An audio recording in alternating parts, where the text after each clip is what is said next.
या सड़कें चारों तरफ दुकानें खुली हुई है। एक मिनट रुकिए संकल्प, मैं आप एक वोटर हैं, मैं आपसे ये जानना चाहता हूं कि ये नरेंद्र मोदी की हार है या अपोजिशन की जीत है, या अपोजिशन जीत रहा है, या आपको ये लग रहा है कि नरेंद्र मोदी हार गए अगर 250 से कम सीट आता है, या 2 टर्म का एंटी इनकम्बेंसी रहेगा, उनको झेलना बड़ी बात है, और ये नरेंद्र मोदी एक कैप्टन के रूप में अच्छी लड़ाई दिया उन्होंने, क्या कह रहे हैं आप, इसका आपका क्या कहना है?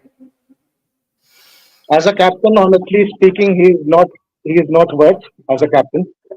And I have openly spoken against him on my social media. मैंने खुलकर बोला है, मैं उनके सपोर्ट में नहीं हूं, मैं पीयूष गोयल के सपोर्ट में था, भले मोदी का परिवार लिखकर अपने आप को प्रमोट करें, but I supported singly Piyush Goyal only, just because he is clean, and I am so happy to know कि वो बहुत अंदर से भी क्लीन व्यक्ति है, एंड क्रिमिनल कोई रिकॉर्ड्स नहीं होंगे। तो ये सबसे अच्छा लगा मुझे कि एक पढ़ा लिखा व्यक्ति, एक सीए को मैंने सपोर्ट किया, पहली बार वोट दिया और बीजेपी को दिया। एक निवेशक लिख रहे हैं कि सहारा के निवेशकों ने साबित कर दिया कि वो कितने ताकतवर हैं। कर्नल साहब देखिए ना, माया, डॉक्टर माया बोलिए आप बोलिए। निवेशकों ने साबित कर दिया कि वो कितने ताकतवर हैं, वो बेसहारा नहीं है। उन्होंने आज मोदी को सहारा देने के लिए, सहारा लेने के लिए मजबूर कर दिया। मैं 2 बात बीच में बोलना चाहती थी। एक तो ये जो संकल्प जी ने बोला ना कि आप अगर इतने क्लीन और इतने वो हो, उनके ऊपर कोई क्रिमिनल केस नहीं है, वहां ही किसी की भी क्लीनलीनेस साबित नहीं हो जाती, और बहुत सारे चीजों, तो आप बाकी की जो जमात के साथ कैसे बैठ सकते हो जो आपको पता है कि वो क्या कर रहे हैं? वो एक पहली बात। जिस तरह वाजपेयी को भी कहा जाता था कि नहीं वो तो सबसे अच्छे हैं पूरे बीजेपी में, मगर वो हो ही नहीं सकता, मतलब वो 2 चेहरे दिखाते हैं, ऐसा मैं तो समझती हूँ। दूसरी बात कि ये जो एक और बात मैंने ये बीच में आपने जो ब्रेक लिया ना उसमें सुनी, आपने भी सुनी कि नहीं पता नहीं, कि करीब 11:15 या 12:30 से जहां जहां भी अपोजिशन जीत रही थी वहां वोट की गिनती धीरी हो गई थी। उससे क्या मतलब होता है? मगर 1 नहीं 2 नहीं, कई जगह से ये फरियाद आई कि जिस गति से चल रही थी उससे धीरी हो गई। उससे क्या हो सकता है मुझे नहीं मालूम, मगर जो कर रहे थे फरियाद वो लोग क्यों कर रहे थे और उसका क्या मतलब है वो आप सब सोच सकते हैं। नहीं, अब ये तो स्पेकुलेशन, यही तो मैं कह रहा हूं कि ये जो नैरेटिव चलाया जाता है कि इलेक्शन कमीशन भ्रष्टाचार कर रहा है और ईवीएम में खराबी है, ये सब बातें आज एकदम झूठी साबित हो गई।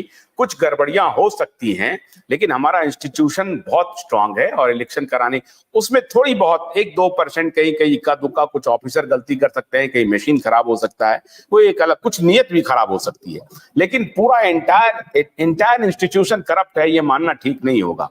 कर्नल साहब अब आगे अभी जो एक मिनट इस बारे में मैं कुछ बोलना चाहता हूँ। आप जो कह रहे हैं कि पूरा इलेक्टोरल सिस्टम खराब नहीं होगा, कुछ लोग शायद हो सकते हैं ऐसा कुछ, तो मैं ये जानना चाह रहा था कि हमारे एम के उसमें ब्रॉडकास्ट में ये बात बताई गई थी कि जो ईवीएम और वीवीपीएटी के ऑर्डर्स दिए गए थे गवर्नमेंट की तरफ से एजेंसीज को, जो कंपनीज को, जो मैन्युफैक्चरर्स हैं, उनकी तरफ से जब ईवीएम्स और वीवीपीएटी पहुंचाए गए गवर्नमेंट के पास तो कुछ बीच में जो है गायब हो गए थे, and the numbers were 18-19 lakhs, not 1 or 2। I hope I am correct. तो उस हिसाब से वो जो चोरी हुए हैं या गायब हुए रास्ते में, क्या उनकी एफआईआर लिखी गई है? सबसे इंपॉर्टेंट बात, और वो कहाँ है आज के दौर में वो ईवीएम वीवीपीएटी जो रास्ते से गायब हुए हैं? तो वेरीफाई करना पड़ेगा इस खबर को।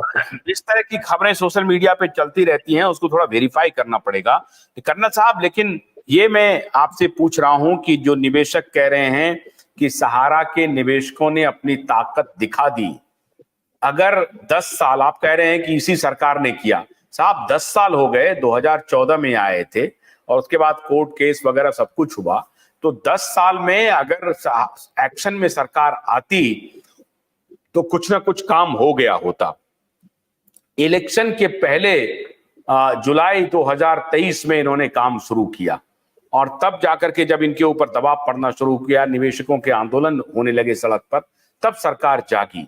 तो सरकार को चाहिए कि भाई जहां जहां इन मास नाराजगी है, गुस्सा है, उसको कैसे कम किया जाए। उसके लिए कोई कदम सरकार नहीं उठा रही थी, और जो उठा रही थी वो कॉस्मेटिक थी।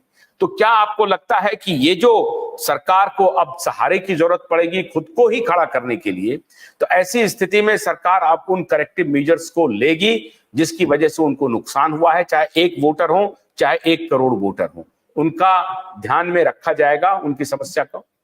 देखिए, ये सरकार जो एनडीए की सरकार है, ये हर निवेशक का ख्याल करती है, चाहे वो स्टॉक मार्केट का हो, चाहे किसी ने घरों में निवेश किया हो या किसी सहारा जैसे फंड में निवेश किया हो। आप देखेंगे यहाँ पर बहुत सारे हजारों लाखों लोगों के घर बिल्डर्स दे नहीं रहे थे, तो इसी सरकार ने 25,000 करोड़ का आवंटन किया था उन बिल्डरों के लिए। घर उनका अपने ताबे में लिया, उनको बैंक्रप्सी कोड में डाला और लोगों को घरे दिलवाया, वो आसानी हुआ।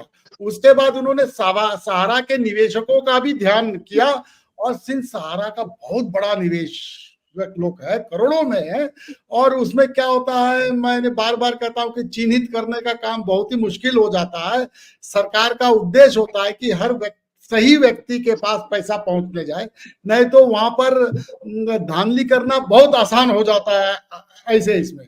तो सरकार तो कदम उठा रही है, और मुझे विश्वास है कि इस टर्म में, तीसरे टर्म में आप जल्द से जल्द खुशी मतलब दे सकते हैं लोगों को कि सहारा के लिए सरकार जल्द से जल्द कार्रवाई करेगी उनका पैसे वापस, निवेश वापस लौटाने के लिए। मुझे इसमें कोई दो राय नहीं है, थोड़ा प्रक्रिया को रिफाइन करने की आवश्यकता है। सरकार का कर्नल साहब, आपको क्या लगता है, कर्नल साहब आपको लगता है कि उत्तर प्रदेश में जो समाजवादी पार्टी का जो बेहतर प्रदर्शन हुआ है, वो राष्ट्रीय स्तर पर एक बार फिर नए रूप में जो मुलायम सिंह यादव का कद था, अखिलेश यादव के कद में इजाफा होगा आने वाले दिनों में? देखिए, आपकी सीटें जब बढ़ती है तो आपका कद निश्चित तौर से बढ़ जाता है, इसमें कोई दो राय नहीं है। लेकिन उनका असली परीक्षा होगा 2026 में यूपी इलेक्शन में, स्टेट इलेक्शंस में।